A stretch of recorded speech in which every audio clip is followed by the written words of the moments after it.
पहले धन्यवाद करना चाहता हूँ जो किसान भाई यहाँ बैठे हैं और इतने ध्यान से सुन रहे हैं। मैंने देखा कि इतनी शांति प्रिय किसान मैंने अभी तक देखे नहीं है। बहुत सबका मोबाइल बंद है जो मैं नोट कर रहा हूँ और बड़े ध्यान से बातें सुन रहे हैं। मैं इसके लिए इनका धन्यवाद करना चाहता हूँ और मैं सबसे ज्यादा धन्यवाद करना चाहता हूँ डॉक्टर नुसरत अली का, जिन्होंने इतने अच्छे किसानों को जोड़ा है जो एक मिनट के लिए भी हिले नहीं है। इनके लिए मैं दिल से धन्यवाद करना चाहता हूं और इनके लिए जोरदार तालियां। और मैं डॉक्टर भरत सिंह के लिए जितना धन्यवाद हो सके वो कम है, उनके लिए जोरदार तालियां।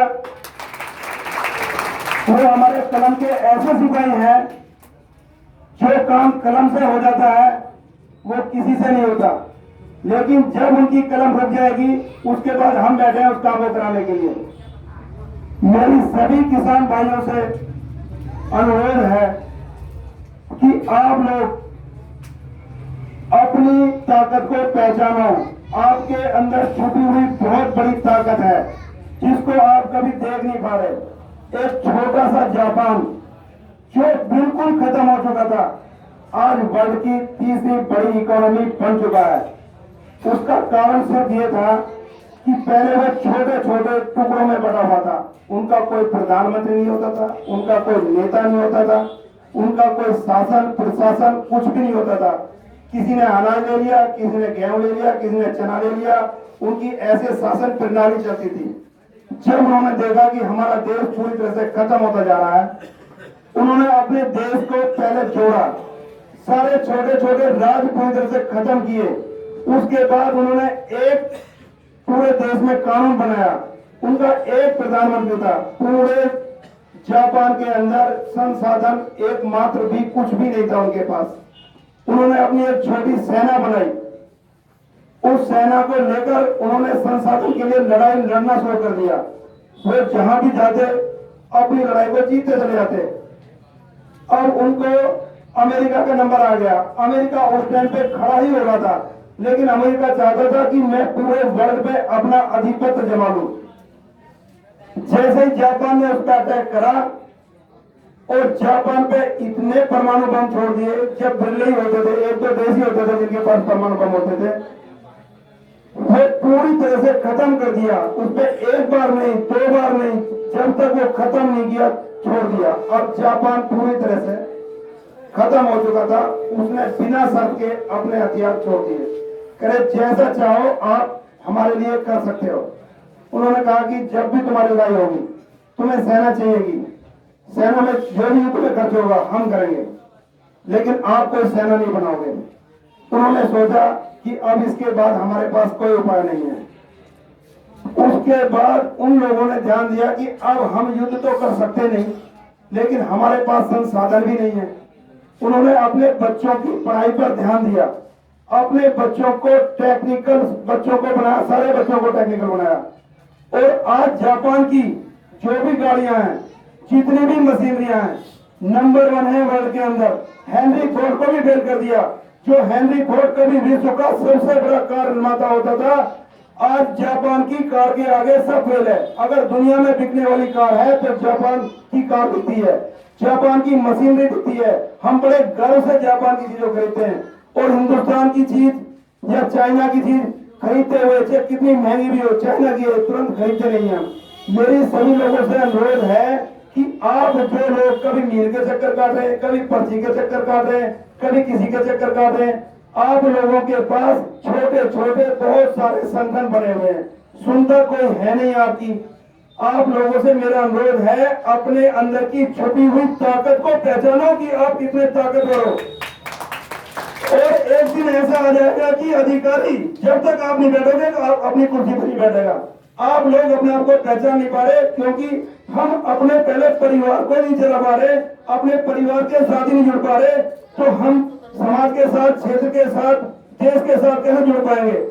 मेरी आप लोगों से अनुरोध है कि आप लोग एकत्र हो जाओ और ये छोटे छोटे जो यूनिट हैं इनको सबको बंद कर दो। अगर आप लोगों को मेरे पे भरोसा है तो मैं आपको वादा दिलाता हूँ कि जहां भी जंगल में आप सोचो कि डीएम के पास बैठना, मैं जंगल में बैठा के डीएम को वही ना कर रहा हूँ, जंगल में बैठा के आप जहां जाए जिस मंत्री को जिस ताकत को बढ़ाना चाहे वो वहीं आपके तले चाटेंगे।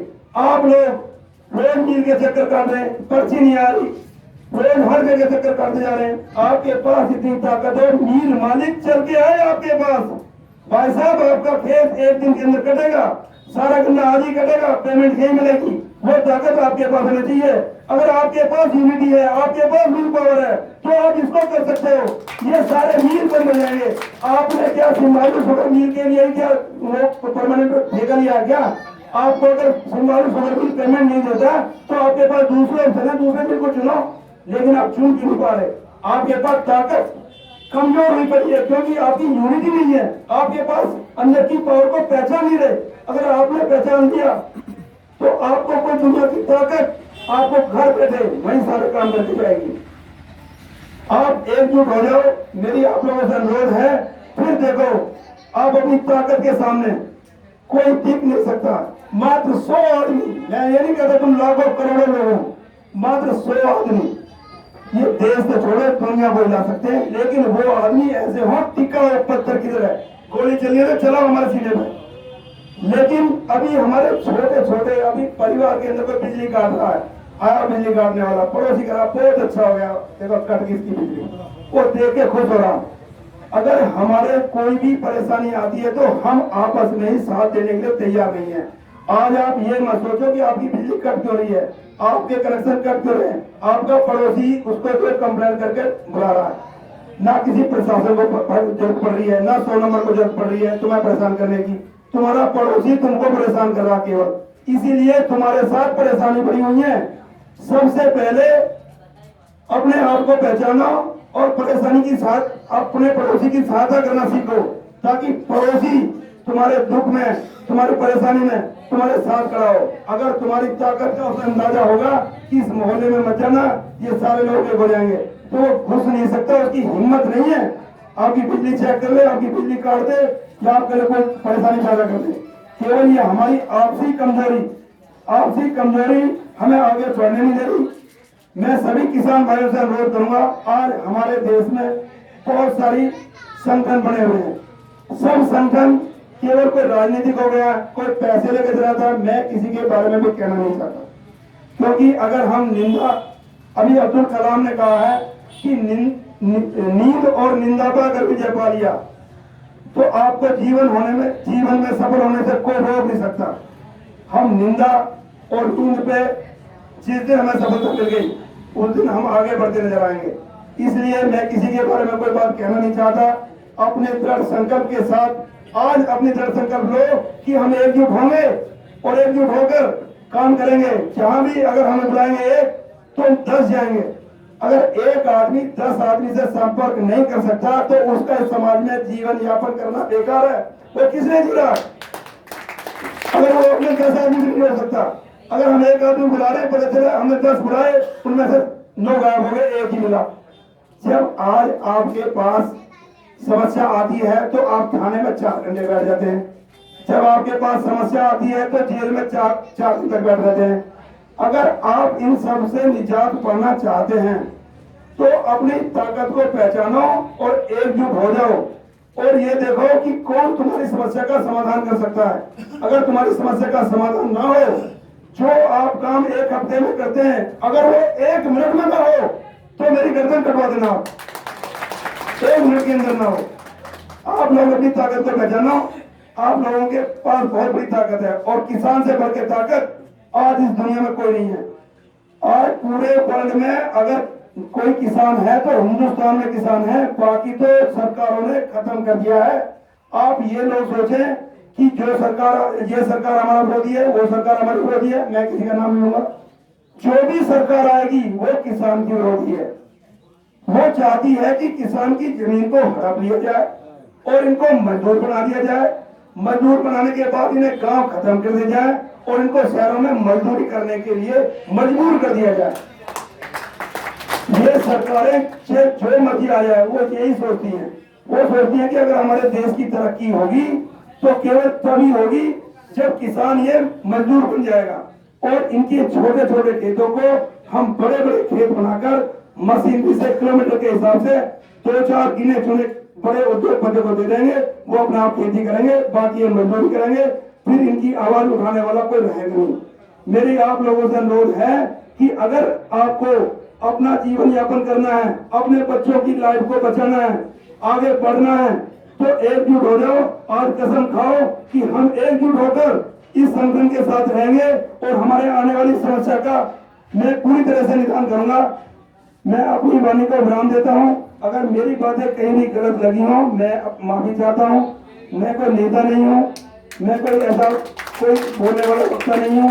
केवल आप लोगों की भावनाओं को मैं अच्छी तरह समझता हूं कि आप लोग कितनी मुसीबत में हैं। इसीलिए मेरे अंदर के विचार जो भी निकल कर आ रहे हैं, मैंने आप लोगों को बताया। मैं अपनी वाणी को विराम देना चाहता हूं। जय जवान, जय किसान, जय मजदूर, जय हिंद, जय भारत। धन्यवाद। अब सदर मोहतरम से मैं दरख्वास्त करूंगा कि वो इस मीटिंग का